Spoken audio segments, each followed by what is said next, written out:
Amendment act political stunt है, ये personal law. I am not calling it UCC, personal laws of Uttarakhand, personal laws, I repeat, personal laws of Uttarakhand. अगर संविधान इस किस्म का है तो संविधान हमारे मिजाज के कानूनी शरीयत के खिलाफ होगा तो हम नहीं मानेंगे। जब ये जनता के बीच में जाएगा तो लव जिहाद की घटनाएं होती हैं, वो घटनाएं रुकेंगी। 18 साल से कम की बच्चों की शादी नहीं कर सकेंगे आप, सबको बराबर का अधिकार पर संपत्ति में मिलेगा, गोद लेने की प्रक्रिया सरल हो जाएगी। बधाई देता हूं पूरी कैबिनेट को, माननीय धामी जी को, पूरी सरकार का बहुत बहुत धन्यवाद, साधुवाद कि उन्होंने यूसीसी लागू करके दिखाया और लोगों को उनके अधिकार जो प्राप्त होने हैं वो जल्द ही, मैं समझता हूं इसके आने से बहुत अच्छे से पारदर्शिता आएगी और सबको उनका एक अगर महामहिम राज्यपाल जी के हस्ताक्षर नहीं हुए हैं तो यह कभी लागू हो ही नहीं सकता। बहुत बहुत बधाई के पात्र हैं और इस दिशा में उन्होंने जो ये कदम उठाया है, मैं भी इसकी सराहना करता हूं, बहुत अच्छा कदम है। जब बात आपके धर्म की, आपकी प्राइवेसी की आती है तो आपको कंसेंसस बना के चलना पड़ेगा और जैसे मैंने पहले कहा कि आपको विद इन कम्युनिटी आना चाहिए। नमस्कार, आप देख रहे हैं उदय प्रभात न्यूज। मैं हूं आपके साथ विवेक वर्मा। जैसा कि आप सब जानते हैं, कल प्रदेश में यूसीसी लागू हो चुका है और उत्तराखंड प्रदेश देश का पहला राज्य है जहां पर यूसीसी लागू हुआ है सबसे पहले।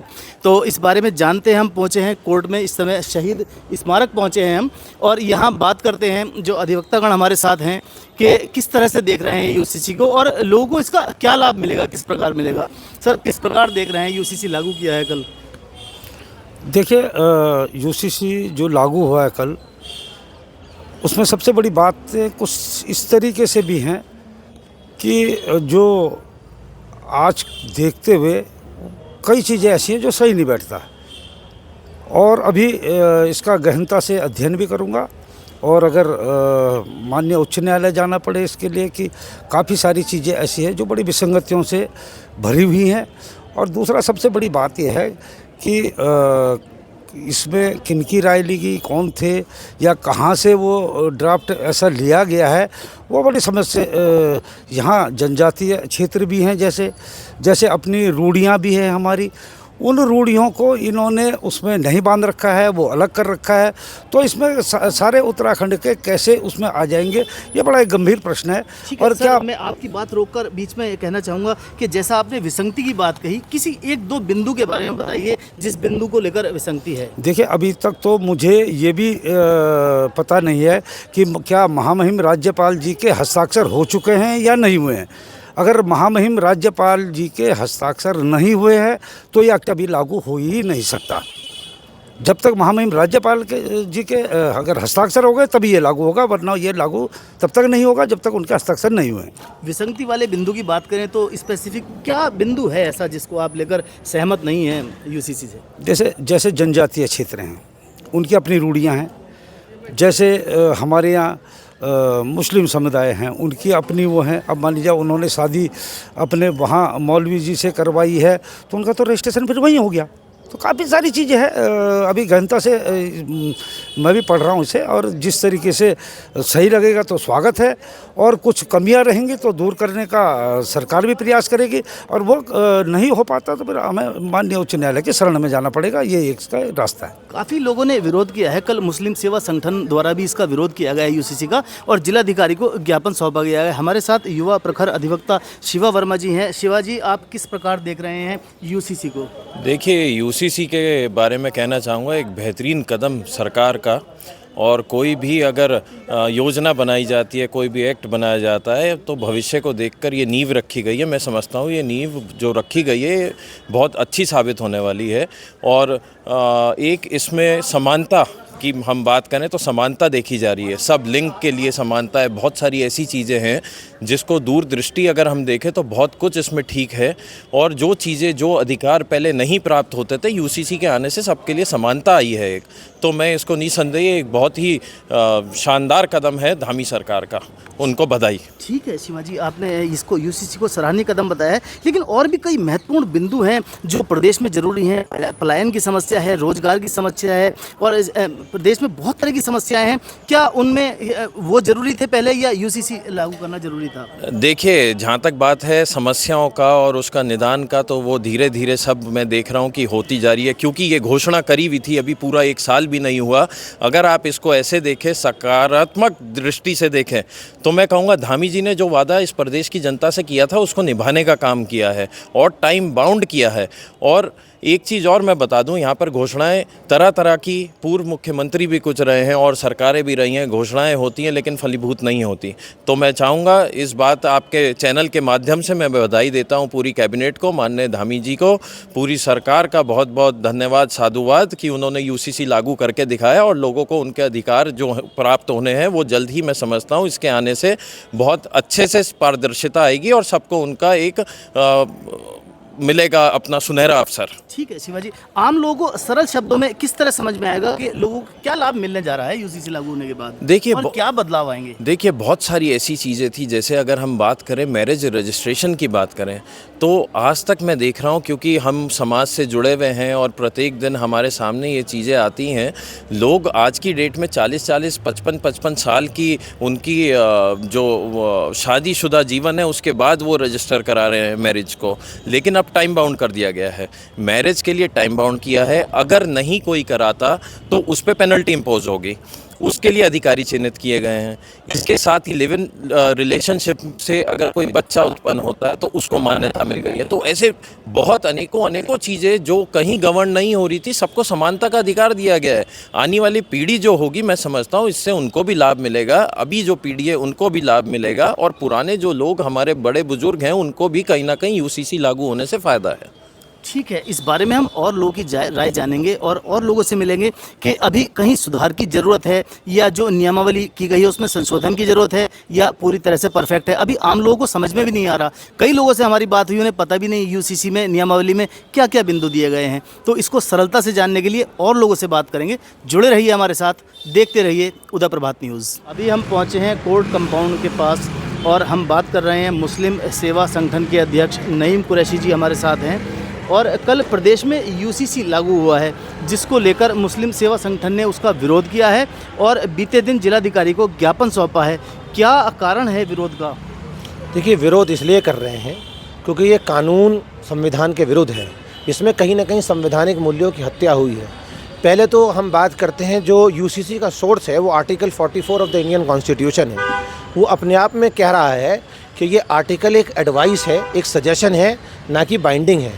और संविधान निर्माता बाबा साहब अम्बेडकर ने कॉन्स्टिट्यूएंट असेंबली में अपनी स्पीच में ये कहा था कि इस लॉ को ज़बरदस्ती एनफोर्स नहीं किया जा सकता। और जब यूनिफॉर्म सिविल कोड की बात कर रहे हैं तो एक देश एक विधान की बात होती है। तो उत्तराखंड प्रदेश है, देश नहीं है। एक स्टेट को ये कैसे पावर आई कि उसने इतना बड़ा लॉ एग्जीक्यूट कर दिया, लोगों की राय के खिलाफ जाके किया है। जो इसमें स्टेक होल्डर्स थे उनसे कोई बात नहीं की गई और इसमें बहुत सारी चीज़ें ऐसी हैं जिन पर हमको बेहद गंभीर हमारे आरोप हैं और हमारी उस पर आपत्ति है। नईम जी, जैसा भी आपने कहा कि एक देश एक विधान की आपने बात की, तो एक समान नागरिक कानून क्यों नहीं लागू होना चाहिए? आप ये बताइए, ये उत्तराखंड में एक समान नागरिक कानून लागू हुआ है, उत्तर प्रदेश में तो उसका कोई इफेक्ट नहीं है। अगर कोई उत्तर प्रदेश की लड़की यहाँ पर आकर शादी करती है तो उसको आप किस एक्ट से गवर्न करेंगे? कुछ लोग ऐसे होते हैं अपनी नौकरियों की वजह से और अपनी बहुत सारी चीज़ों की वजह से अपने एड्रेस चेंज नहीं करते हैं। मैंने बहुत सारी ऐसी लेडीज़ को देखा जो यूपी से यहाँ शादी करके आई हैं, परंतु वो यहाँ से आज भी यूपी में कार्यरत हैं और यूपी के उनके एड्रेस हैं, हस्बैंड उनके यहाँ हैं, तो वो किस लॉ से गवर्न होंगी? तो डिस्प्यूट होगा कि नहीं होगा? ये एक स्टेट की हम बात कर रहे हैं। और दूसरी बात ये है कि पहले से सेंट्रल गवर्नमेंट का ये जो इसमें प्रोविजंस कवर किए गए हैं, जैसे कि मैरिज एंड डिवोर्स है, मेंटेनेंस है, इनहेरिटेंस है, ये पहले से ही 1937 की शरिया एक्ट, 1955, 56, 57 की Hindu marriage act, Hindu inheritance act और तीसरा मेंटेनेंस एक्ट में कवर हो गए हैं। बेसिकली जो 1952 का हिंदू कोड बिल था उसमें ये सारी चीज़ें कवर पहले से ही हो रही हैं, क्योंकि ये सारी चीज़ें पहले से ही संविधान में और लॉ में मौजूद हैं। किसी नए कानून को लाकर प्रदेश सरकार कहीं ना कहीं अपने फेलियर को बचाना चाहती है। प्रदेश सरकार को जो काम करना था, पहाड़ों से पलायन हो रहा है, महिला सुरक्षा की धज्जियां इस प्रदेश में उड़ चुकी हैं, करप्शन का ये अड्डा बन चुका है।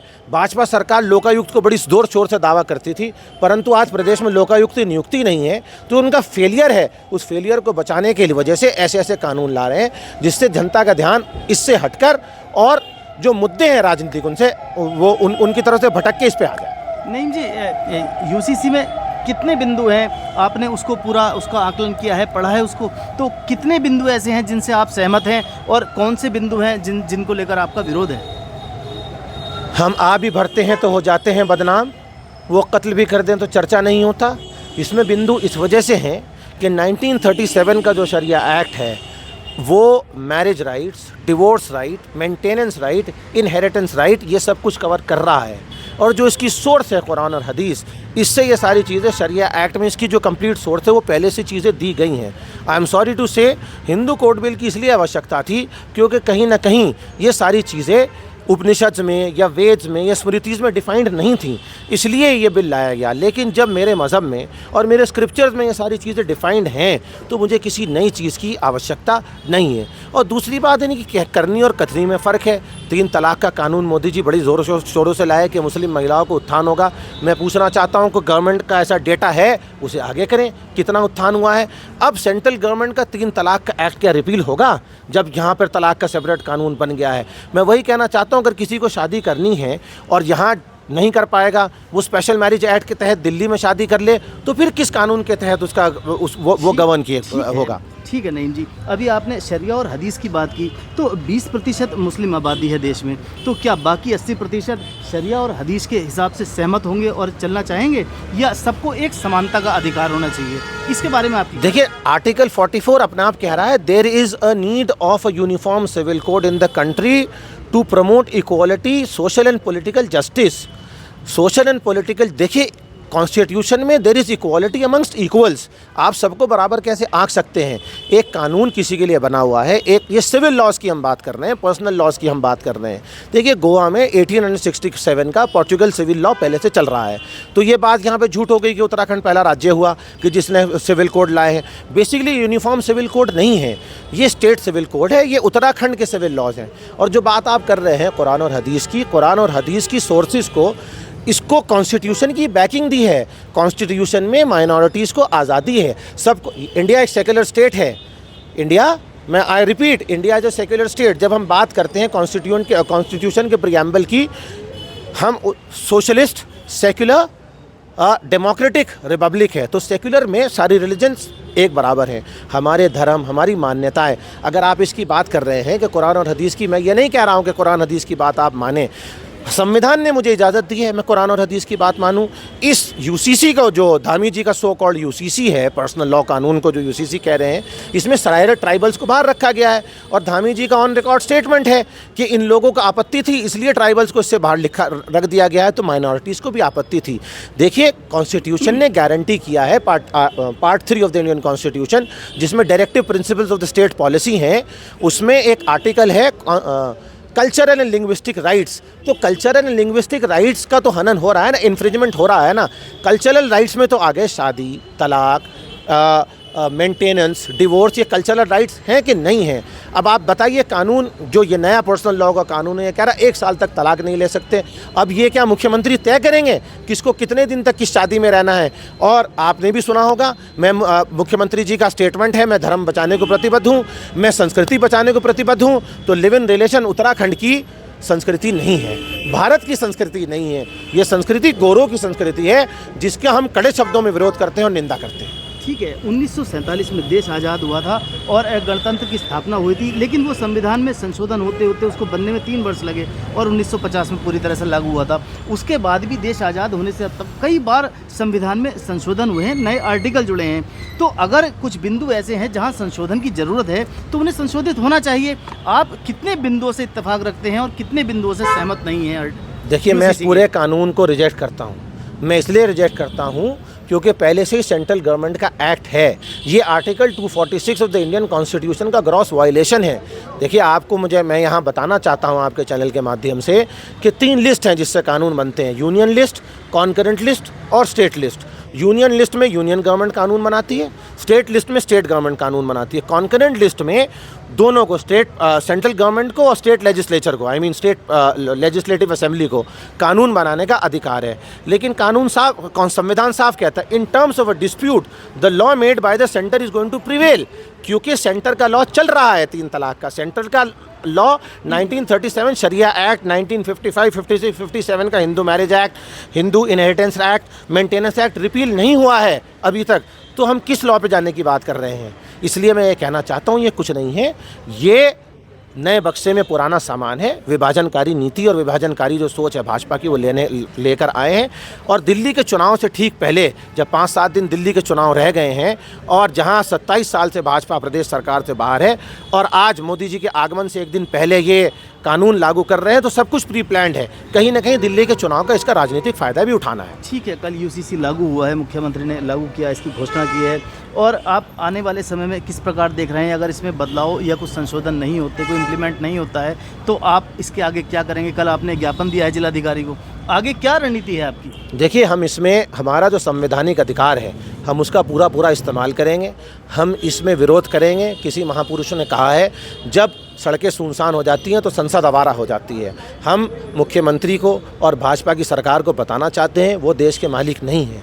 देश के मालिक देश की जनता है और यहाँ जनता ही इस देश की असल स्वामी है। वही तय करेगी क्या कानून आना है, क्या नहीं आना है। अगर कोई कानून जनहित में होता हम उसका स्वागत करते, लेकिन ये कानून जनहित में नहीं है। मैं आपसे ही पूछना चाहता हूँ, क्या उत्तराखंड में लोकायुक्त की आवश्यकता नहीं है? उसके बारे में क्यों बात नहीं होती? क्या उत्तराखंड में स्वास्थ्य सुविधाएं बहुत अच्छी हैं? महिला सुरक्षा कैसे तार हो रही है? जो रेप कांड बार यहाँ पे हुए हैं। हम बार इन सब मुद्दों को, जो जनहित से जुड़े हुए मुद्दे हैं, आप हमारे प्रोफाइल पर जाकर देख सकते हैं। हम उन्हें उठाते रहते हैं समय समय पर। मैं आपसे ये जानना चाह रहा हूँ कि आपकी अगली रणनीति क्या होगी? आपने कल जिलाधिकारी को ज्ञापन दिया है, आगे क्या रणनीति होगी इसको? जब चांद निकलेगा तो दिखेगा, उसकी रोशनी बताएगी। हम इसका विरोध करेंगे, माननीय न्यायालय का दरवाज़ा खटखटाएंगे।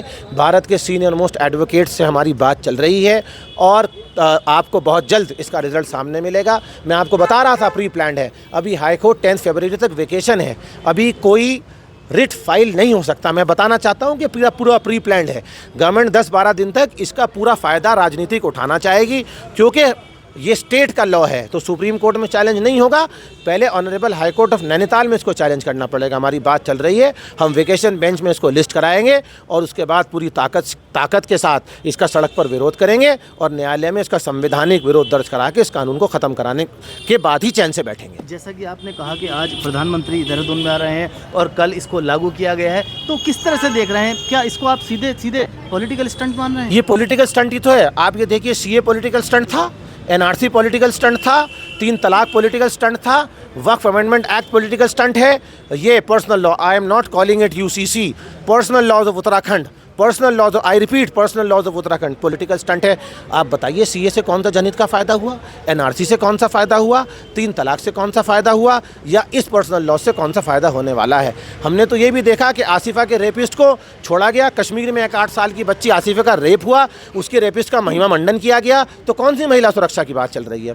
महिला सुरक्षा कुछ नहीं। सरकार का सिर्फ एक लोगों को फंसाने का, जैसे मदारी एक डुगडुगी बचाता है ना, ऐसे भाजपा की सरकार डुगडुगी बचाकर इस देश के नागरिकों को, बस आपको मैं आगे क्या कहूँ, एक देश के एक तमाशा दिखा रही है। ठीक है, हमारे साथ जुड़े रहिए, हम लोगों की राय जानेंगे इस बारे में। अभी हमारी अधिवक्तागणों से बात हुई, कोर्ट में कई जो सीनियर एडवोकेट हैं उनसे भी इस बारे में बात हुई और जो समाज के जिम्मेदार व्यक्ति हैं उनसे बात हुई और लोगों की हम राय जानेंगे। हैं घंटाघर पर विकास वर्मा जी हमारे साथ हैं बजरंग दल के। और कल प्रदेश में यूसीसी लागू हुआ है। देश में पहला राज्य हमारा उत्तराखंड बना है, हमारे लिए बहुत गर्व की बात है जहाँ पर यूसीसी लागू हुआ है। विकास जी, किस प्रकार देख रहे हैं यूसीसी को? इसके हम आने वाले समय में हम किस प्रकार लाभान्वित होंगे और क्यों लागू करने की ज़रूरत आन पड़ी है यूसीसी? देखिए, ये पहले तो सराहनीय प्रयास है माननीय मुख्यमंत्री प्रदेश पुष्कर सिंह धामी जी का, और साधुवाद करेंगे उनको कि उन्होंने एक दृढ़ निश्चय के साथ इस प्रदेश को बचाने के लिए, इसको सुरक्षित करने के लिए उन शरीयत लॉज को लागू करने वाले लोगों के विरुद्ध एक मुहिम है। और मुझे लगता है कि इस देवभूमि को बचाने के लिए, सुरक्षित करने के लिए, महिलाओं को अधिकारों के लिए ये बहुत अत्यंत आवश्यक था। देखिए, यूनिफॉर्म सिविल कोड, समान नागरिक संहिता, देश एक है, विधान एक है, संविधान एक है। लोकतंत्र की हम बात करते हैं, सबका अधिकार मतदान का सबका एक है, जीने का अधिकार सही है, सबके लिए समान सब चीज़ों में है। तो लेकिन जब बात करते हैं कि देश में महिलाओं के अधिकारों की, तब एक समुदाय है, मुस्लिम समुदाय, क्या बात करता है? शरीयत की। किसके लिए? चोरी के लिए उनके हाथ सजा है हाथ काटने की, बहन बेटी को छेड़ने के लिए सजा है आँख फोड़ने की, अन्य और में भी बड़े दुर्दांत सजाएं उनमें है। लेकिन जब बात आती है महिलाओं के अधिकारों को सुरक्षित करने की, 3 तलाक होता है, शादी है, बहुविवाह प्रथा है, इन सब चीज़ों पे लगाम लगाने के लिए ये सब चीज़ें हैं, विवाह, बच्चे और संपत्ति को हस्तांतरण संबंधित ये सब नियम इसमें लागू है और पूरे देश के लिए ये सब चीज़ें हैं। ठीक है, ट्रिब्यूनल एरिया में जहाँ जनजाति हैं, आदिवासी लोग हैं, उनके लिए इसमें थोड़ी छूट दी गई है, लेकिन मुसलमान उसमें छूट क्यों चाहते हैं? कहीं ना कहीं उनकी मानसिकता देश विरोधी सदैव से रही है। बंटवारे के बाद भी वो आज भी अपने आप को किराएदार इस देश का मानते हैं, और मुझे लगता है अगर वो किराएदार मानते हैं तो उनसे वोटिंग करने का जो उनका अधिकार है वो भी छीन लेना चाहिए। और मुझे लगता है कि आगे ये करना ही पड़ेगा, क्योंकि जिस प्रकार से शरीयत को लागू करने वाले जो कट्टरपंथी ताकतें हैं वो बांग्लादेश की को भी अस्थिर कर रही हैं, पाकिस्तान को अस्थिर कर रही हैं, वह भारत को भी अस्थिर करना चाहती हैं। तो मुझे लगता है कि आज देश बहुसंख्यक निर्णायक समाज के द्वारा चल रहा है। केंद्र में मोदी जी को, योगी जी को बिठाने वाले जिन राज्यों में प्रतिनिधित्व करने वाले लोग हैं वो सिर्फ इस कारण बैठ रहे हैं क्योंकि बहुसंख्यक हिंदू समाज चाहता है इस देश की संस्कृति जीवित रहे, इस देश में सनातन जीवित रहे। अगर संस्कृति और सनातन की बात करते हैं तो मुझे लगता है कि यूसीसी प्रत्येक उस राज्य में शीघ्र लागू करना चाहिए जहाँ पर भारतीय जनता पार्टी की सरकार है, और बिना विलंब उनको करना चाहिए।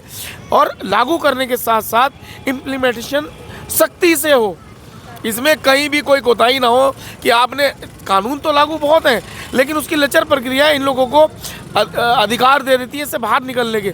मुझे लगता है कि इसमें और सख्त से सख्त इस प्रकार के लॉज होने चाहिए कि इन्हें बाहर निकलने का कोई विषय ना। विकास जी, कल यूसीसी लागू किया है, मुख्यमंत्री पुष्कर सिंह धामू ने इसकी घोषणा की है। उसके बाद कल मुस्लिम सेवा संगठन द्वारा इसका विरोध किया गया और डीएम को ज्ञापन दिया गया है। इसको किस प्रकार देख रहे हैं, कितना उचित है इसका? देखिए, लोकतंत्र में जो अधिकार उनके पास है विरोध करने का, बेसिकली विरोध उनका यूसीसी नहीं है, विरोध उनका हिंदुत्व से है, सनातन से है। बहुसंख्यक हिंदू समाज को चुनौती देने का कार्य वो सदैव करते रहे हैं और करते रहेंगे। आपकी गाय हमारी माता है, वो काट कर उसको खाते हैं। हमारे मानबिंदु, हमारे मठ मंदिर, उनको अपमान करना उनके लिए एक सामान्य सी बात बन गई है। काशी विश्वनाथ में हम दर्शन करने जाते हैं, हमारे मंदिरों पर वो कब्जा कर कर बैठे हैं। अयोध्या में लोकतंत्र के अनुसार न्यायालय के माध्यम से हमने मंदिर बनाया, उसका वो विरोध करते हैं। तो कहीं ना कहीं उनके विरोध को तो दरकिनार करना चाहिए, उन्हें उठाकर फेंक देना चाहिए कचरे के डिब्बे में जो लोग इस प्रकार का विरोध करते हैं। और विरोध का अगर स्तर उनका बढ़ता है तो सख्ती के साथ, जो मैक्सिमम शक्ति प्रदेश सरकार कर सकती है उससे भी अधिक शक्ति दिखाते हुए उन लोगों को चिन्हित करने के बाद उनको यहाँ से बाहर निकालने का प्रयास करें। देश में विकास जी लोकतंत्र है, सबकी अपनी अपनी मत, अपनी अपनी राय हो सकती है, लेकिन विरोध करना कितना उचित है? हम उनसे लोगों से भी बात करेंगे और लोगों से भी करेंगे कि उनको कितनी जानकारी है, आखिर विरोध किस चीज़ का कर रहे हैं। देखिए, विरोध के लिए उनका सिर्फ काम ही विरोध करना है। उन्हें ये नहीं है कि विरोध में उनके लिए विषय क्या है, क्या उनके महिलाओं को एक सुरक्षित एहसास कराना है या और जीवन को और अच्छा और सुदृढ़ बनाना है, उन्हें इससे कोई मतलब नहीं है। लेकिन भारतीय जनता पार्टी के द्वारा कौन सा कानून लाया गया वो हमेशा उसको हितकारी सोचते हैं कि हिंदू समाज के लिए हितकारी है, इसलिए उनका विरोध बनता है। उनका विरोध इसलिए नहीं बनता कि सिर्फ वो एक कानून आया है उससे उनको लाभ क्या होंगे, हानि क्या होंगी। उन्होंने लाभ हानि इसको सोचना ही नहीं है। उन्होंने सिर्फ कि बहुसंख्यक हिंदू समाज के पक्ष में ये कानून ना आ गया हो, इसलिए वो विरोध करते हैं। तो कहीं ना कहीं उनके मन में कुंठा है, एक अवसाद है, और जिसका परिणाम वो है कि वो कहीं ना कहीं समय समय पर शासन प्रशासन और सत्ता को चुनौती देते हैं। और मुझे लगता है अब सत्ता को उस चुनौती को स्वीकार करते हुए, उनकी चुनौती को बिल्कुल निगलेक्ट करते हुए उन लोगों को बिल्कुल बाहर कर देना चाहिए, क्योंकि हर इलेक्शन में यह तय हो चुका है वो भारतीय जनता पार्टी के विरोध में काम करते हैं। और विरोध में काम करते हैं तो ये चीज़ स्पष्ट है कि कोई भी कानून अगर भारतीय जनता पार्टी बनाएगी तो उसका विरोध करेंगे, वो उसका लाभ और हानि नहीं देखते। ठीक है, हमारे साथ जुड़े रहिए, हम और लोगों से इसके बारे में राय जानेंगे कि यूसीसी के बारे में उनको कितनी जानकारी है। अभी लगता है लोगों जानकारी का बहुत अभाव है। जो जागरूक लोग हैं या समाज के हितों से जुड़े हुए लोग हैं वो इसके बारे में पूरी जानकारी रख रहे हैं, लेकिन लोगों में अभी जानकारी का अभाव है कि यूसीसी आखिर उसमें क्लॉज क्या क्या दिए हुए हैं। इस बारे में लोगों से बात करेंगे। देहरादून मार्केट यहाँ मस्जिद में, और शहर काजी साहब हमारे साथ हैं। सर, यूसीसी कल लागू हुआ है प्रदेश में, और यूसीसी को लेकर क्या राय है आपकी, किस प्रकार देख रहे हैं आप? देखिए सर, ये यूसीसी जो कानून आया है इसमें बहुत सारी कमियां हैं और ख़ामियां हैं। इससे आगे चल कर के मुस्लिम समाज के लिए बहुत ही नुकसानदेह है, और जहां मुसलमानों के लिए नुकसानदेह है वहां हिंदुस्तान में और भी जाति हैं जिनको छोड़ दिया गया है। वो इतने अपने रस्म व रिवाज के इतने पाबंद हैं कि कानून उनके सामने कुछ नहीं है। हिंदुस्तान का रीति रिवाज इस किस्म के हैं कि वो अपने बड़ों का कहना नहीं मानते उस रस्म व रिवाज के मुताबिक। तो इसमें ऐसे कानून जो आया है इसमें बड़ी खामी, बड़ी कमी है, इसलिए आगे चल के परेशानी का बायस होगा और हर आदमी परेशान रहेगा।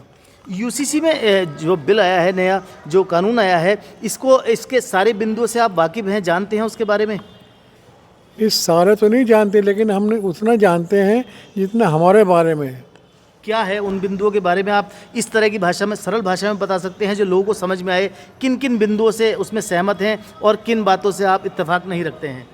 जैसे मीरास का मामला है, समझे, कि ये कहते हैं कि लड़की को पूरा आधा दिया जाए। शरीयत में ये नहीं है कि लड़की को आधा दिया जाए, 1/3 की मालिक है वो जी। और बहुत से मतलब कि निकाह के बारे में है, तलाक के बारे में है, हलाले के बारे में है, ये मतलब बहुत सी चीज़ें हैं इसमें। मतलब कि तलाक का और इद्दत का जो मामला है वो तो मुस्लिम समाज का और मुस्लिम कानून जो कुरान शरीफ है उससे ताल्लुक़ रखता है, न कि किसी कानून के दायरे में आता है वो। तो यहाँ लेकिन देश तो संविधान से चल रहा है, तो अलग अलग कानून क्यों? ये एक समान नागरिक संहिता की बात हो रही है, तो क्या इस तरह से नहीं होना चाहिए कि सबके लिए एक कानून होना चाहिए? नहीं, ये कानून की बात नहीं है, ये तो मतलब कि अपनी निजी मतलब पर्सनल ला बात है। जो शरीयत के मुताबिक हम चलते हैं वो अपनी निजी बात है। हम खुदा न खास्ता चोरी करें तो आप पकड़ के ले जाओ, डकैती डालें आप पकड़ के ले जाओ, कोई ऐसा अपराध करें तो आप पकड़ के ले जाओ, कोई ममानियत नहीं है। लेकिन जहाँ तक मतलब कि शरीयत का कानून है हम उसी को फॉलो करेंगे।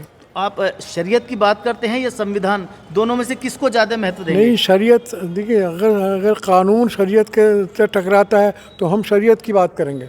तो आप संविधान और शरीयत अगर दोनों को एक सामने पढ़ने में रखा जाए तो किसको ज़्यादा महत्वपूर्ण मानते हैं? नहीं, तो अगर संविधान इस किस्म का है तो संविधान हमारे मिजाज के, हमारी शरीयत के ख़िलाफ़ होगा तो हम नहीं मानेंगे। क्या आप इसको इस तरह से देखते हैं कि समान नागरिक संहिता सबके एक से अधिकार हों? इस बात से आप कितना सहमत हैं? समझा नहीं मैं आपकी बात। जैसे आप शरीयत की बात कर रहे हैं कि शरीयत में अलग तरह से कानून है, शरीयत अलग चीज़ों को मानता है, तो क्या सबके लिए एक सी चीज़ें लागू नहीं होनी चाहिए देश में? नहीं, सबके लिए जब ये यहाँ रहने की आज़ादी है, बोलने की आज़ादी है, तो मज़हब की भी तो आज़ादी है, मज़हब की भी तो आज़ादी होनी चाहिए। अगर नहीं है तो यदि और संप्रदाय और धर्म भी इस चीज़ को लेकर अपनी आवाज़ उठाएं, जैसे आपने कहा कि शरिया को ही मानते हैं, अलग अलग धर्म अपने अपने कानून को लागू करें, तो क्या टकराव की स्थिति पैदा नहीं होगी? बात सुनिए, कानून का जो नहीं, उसमें टकराव की बात नहीं है।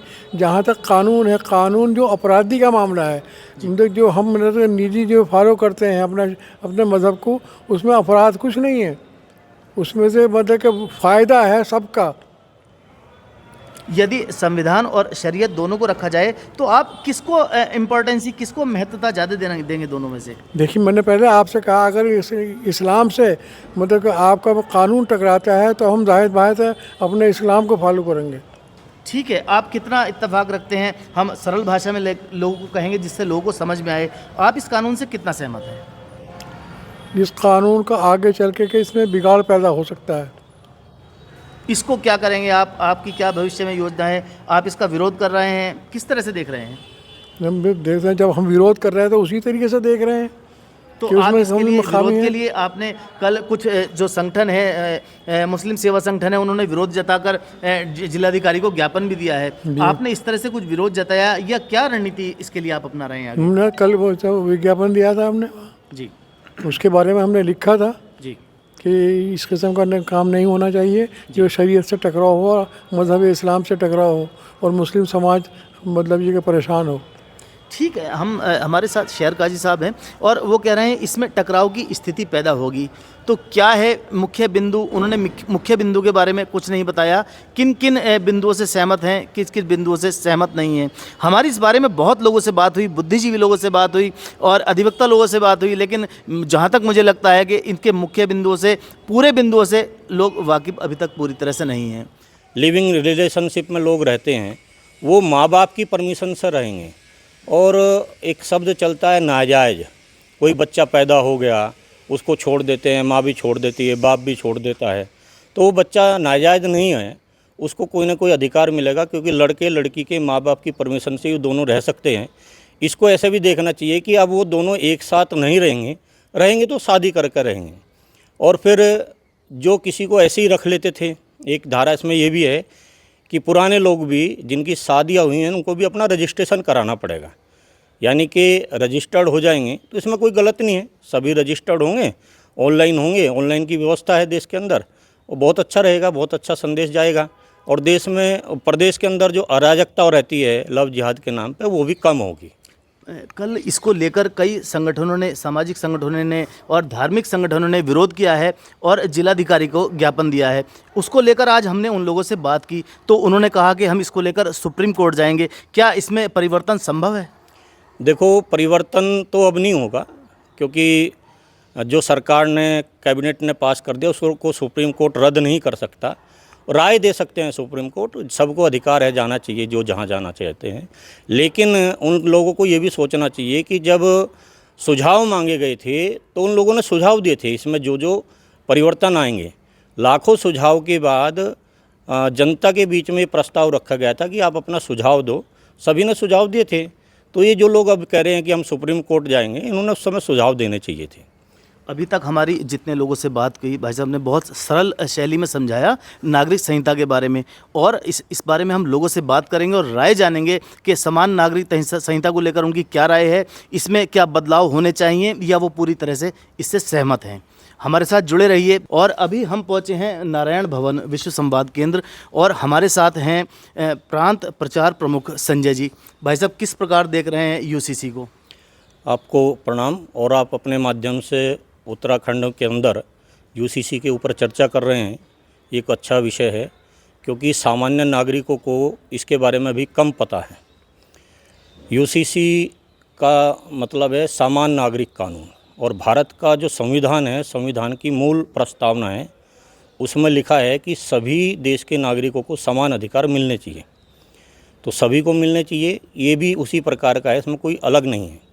लेकिन संविधान में बहुत वर्षों से जो परिवर्तन हो रहे थे और जो कांग्रेस ने इतने सारी गलत धाराएं उसमें बना के उसको बढ़ाते गए, तो उत्तराखंड ने, देवभूमि ने एक पहल की है कि देश के अंदर समान नागरिक कानून लागू हो, जिससे संसार के अंदर सभी देशों में उस देश का जो कानून है उस कानून को ही पालन करते हैं। भारत के अंदर दुर्भाग्य है कि भारत में हिंदू तो कानून का पालन करता है, लेकिन मुसलमान शरिया का पालन करता है। वो कहता है कि हम शरिया के अनुसार चलेंगे।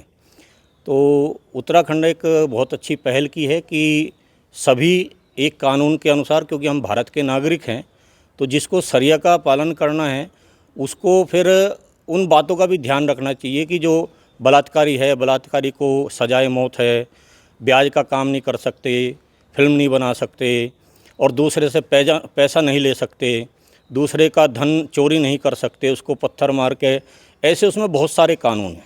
लेकिन भारत का कानून जो भारत सरकार ने भी बदल कर उसको कानून कहा है, पहले दंड संहिता थी, अब उसका नाम न्याय संहिता हुई है। तो वो न्याय सबको मिलना चाहिए, देश के हर नागरिक को मिलना चाहिए। एक उत्तराखंड से एक अच्छा प्रयास हुआ है और मैं आशा करता हूँ कि देश के सभी प्रदेश इसको जल्दी से जल्दी लागू करें। जैसा कि संजय जी, भाई साहब ने बहुत सरल भाषा में समझाया। हमारी काफ़ी लोगों से बात हुई, वो अभी समान नागरिक संहिता को उन्होंने शायद पढ़ा भी नहीं है और समझा भी नहीं है। आपने बहुत सरल शब्दों में समझाया।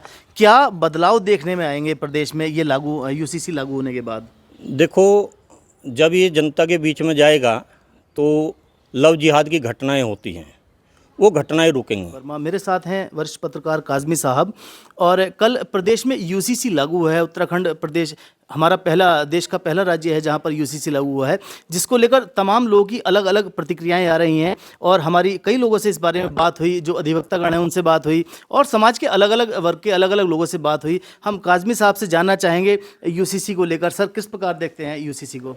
देखिए, यूसीसी जो लेके आया है बीजेपी गवर्नमेंट, तो ये तो ऐसा लगता है कि टारगेट किया गया है एक कम्युनिटी को, ख़ास तौर पे एक कम्युनिटी को टारगेट किया गया, पर्टिकुलरली मुस्लिम्स को टारगेट किया गया और यंगस्टर्स को। अगर आप देखेंगे इसमें बाकी ज़्यादा इफ़ेक्ट नहीं है। लोग जो ज़्यादा इफ़ेक्टेड हैं उसमें मुस्लिम प्रथाओं को बंद किया गया है, बैन किया गया है, जिसमें आप कहेंगे आप शादी नहीं कर पाएंगे चार, जो कि मुस्लिम पर्सनल लॉ में है। आपकी मैरिज एज फिक्स कर दी गई है, जो कि मुस्लिम पर्सनल लॉ में डिफरेंट है। आप इद्दत नहीं कर पाएंगे, जो कि मरने के बाद एक औरत या डाइवोर्स के बाद एक औरत करती थी। तो ये अच्छा, अब इनहेरिटेंस है। इस्लामिक लॉज में कोई आदमी मर गया तो उसकी जो प्रॉपर्टी है उसका एक सेट सिस्टम है, लड़कियों को कितना मिलेगा, वारिसान को कितना मिलेगा, लेकिन आपने उसे हिंदू लॉ से मिलाते हुए आपने बराबर कर दिया कि लड़की का लड़के का हिस्सा बराबर। और बहुत से इश्यूज हैं। दूसरा बड़ा इंटरेस्टिंग बात ये है कि आपने स्टेट लॉ बना दिया। ये जो कॉन्स्टिट्यूशनल नॉर्म है वो ये है कि जिस तरह हमारे यहाँ इस कॉन्स्टिट्यूशन में सेंट्रल लिस्ट है जो कानून बनते हैं, स्टेट लिस्ट है और कंकरेंट लिस्ट है, लेकिन अगर जहाँ स्टेट सेंट्रल लॉ है वो ओवरराइड करता है, मतलब वो माना जाएगा, स्टेट लॉ नहीं माना जाएगा, तो आपने इसे स्टेट में लागू कर दिया। तो अभी बहुत सारी कॉन्ट्रडिक्शंस सेंट्रल और स्टेट लॉज के बीच में आएंगी, जो कि भी आपको देखने में मिलेगी।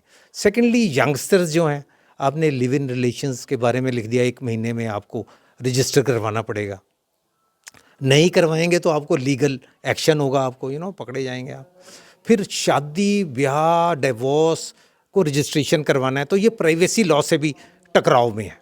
आपकी प्राइवेट लाइफ है, आप बताना चाह रहे हैं, नहीं जा रहे हैं, बता रहे हैं, डिवोर्स है, या लड़का लड़की रह रहे हैं, 18 साल से कम के होंगे तो माँ बाप को बताया जाएगा। जो लिव इन रिलेशन था ज़्यादातर तो छुप के रहते हैं। तो ये सारी कॉन्ट्रडिक्शंस इस लॉ में है।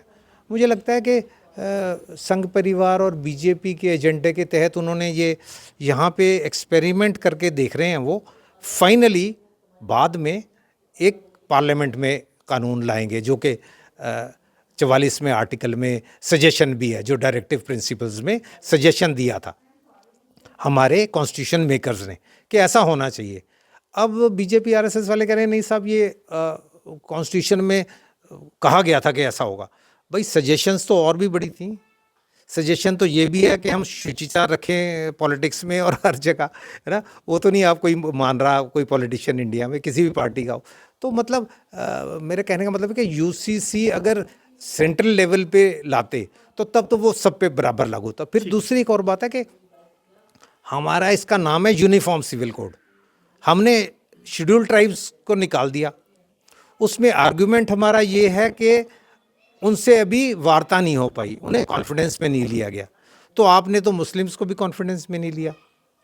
कम्युनिटी की तरफ से पूरी उनकी सहमति होती कि हम तैयार हैं इस कानून के लिए, तब मानी जाती सहमति। वैसे आपने मीटिंग्स बहुत की, आप कागज़ों में तो कह रहे हैं कि हमने 1 लाख लोगों से मशवरा लिया, ईमेल्स मंगवाए, सब डिस्ट्रिक्ट्स में गए, लेकिन कम्युनिटी से अपोज कर रही है। आपने देखा होगा कि कल भी मुस्लिम कम्युनिटी ने यहाँ पे प्रदर्शन किया और इसे कई मुस्लिम संगठन कचहरी में भी इस आदेश को, इस कानून को चैलेंज करने वाले। काज़मी साहब, आप बुद्धिजीवी वर्ग से आते हैं, आपने जितने बिंदु हैं उनका निरीक्षण किया होगा, देखा होगा उनको।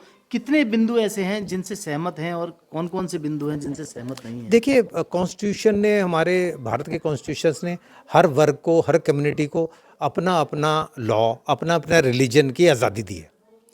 तो सबसे पहले तो मुस्लिम वर्ग की मैं बात करूं, जिससे मैं भी आता हूं, तो उनके कई पर्सनल लॉज में इन्फ्रिंजमेंट आई है, इन्फ्रिंजमेंट है।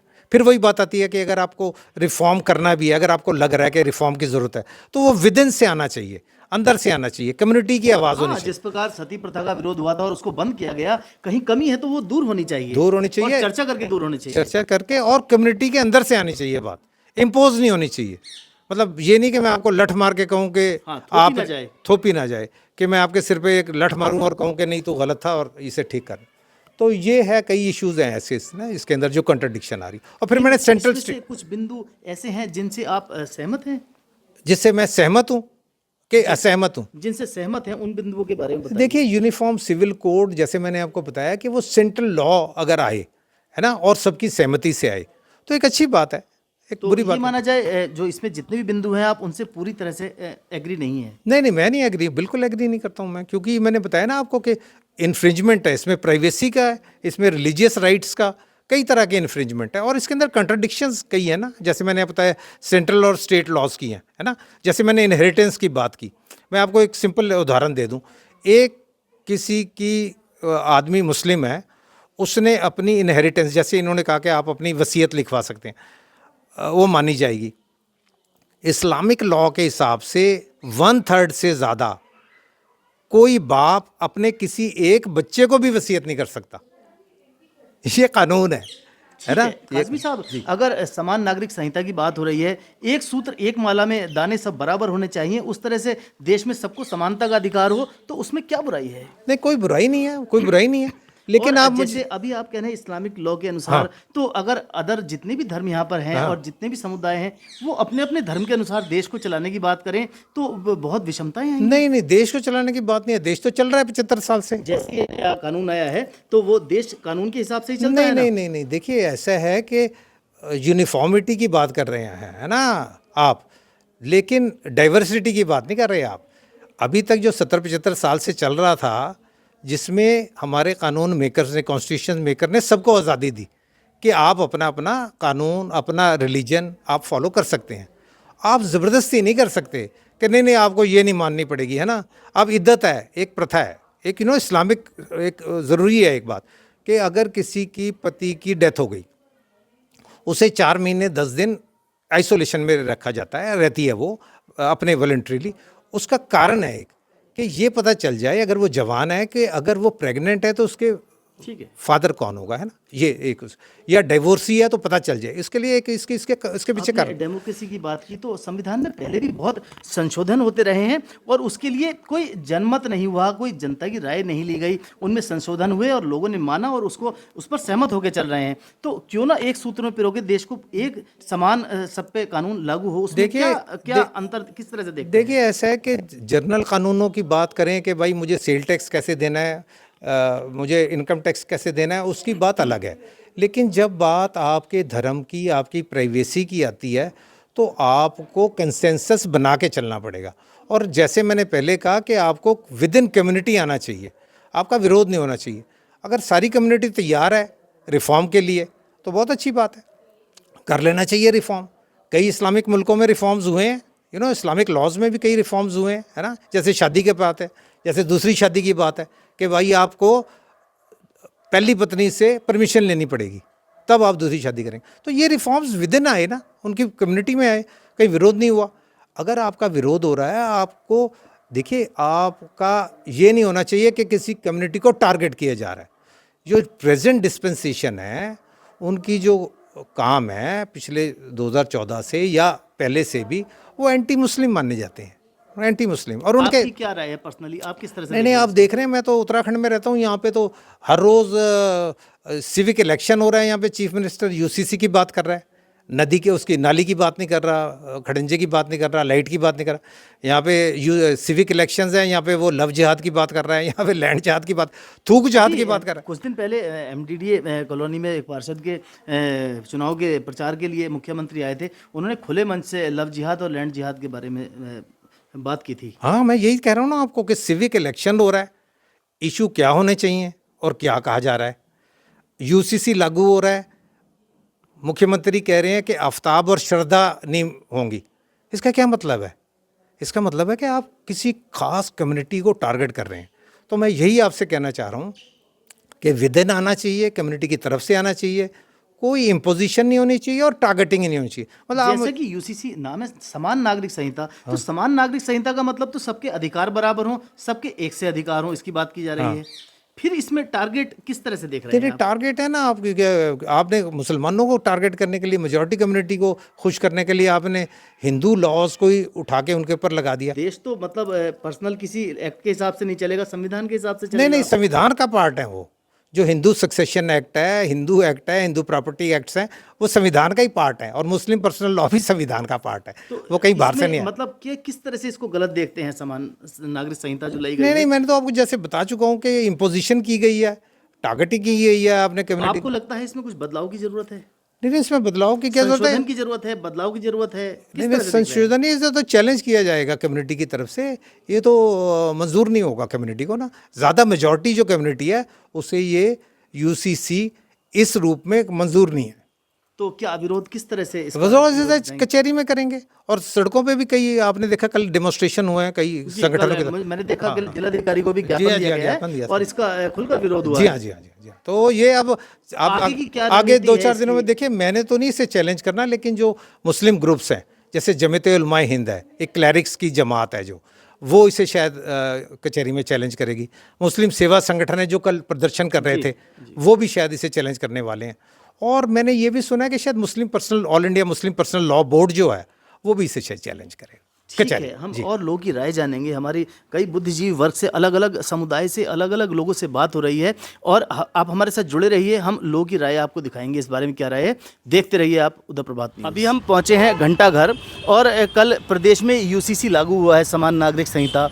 और हमारे साथ हैं गुप्ता जी जो हनुमान सेवा समिति के बहुत अच्छे कार्यकर्ता हैं और यहाँ हनुमान चालीसा होता है प्रत्येक मंगलवार को, आप उसमें बढ़ चढ़ कर हिस्सा लेते हैं और लोगों को जोड़ने का काम करते हैं और धार्मिक संदेश देते हैं लोगों में, बहुत अच्छा। तो किस प्रकार देख रहे हैं यूसीसी समान नागरिक संहिता लागू हुआ है, क्या इसके लाभ लोगों को भविष्य में मिलने वाले हैं? देखो जी, ये एक ऐसा कार्य था जो बहुत ज़रूरी था और आज का नहीं, ये तो बीजेपी के मैनिफेस्टो में है कि समान नागरिक संहिता यहाँ नहीं पूरे देश में लागू होनी चाहिए।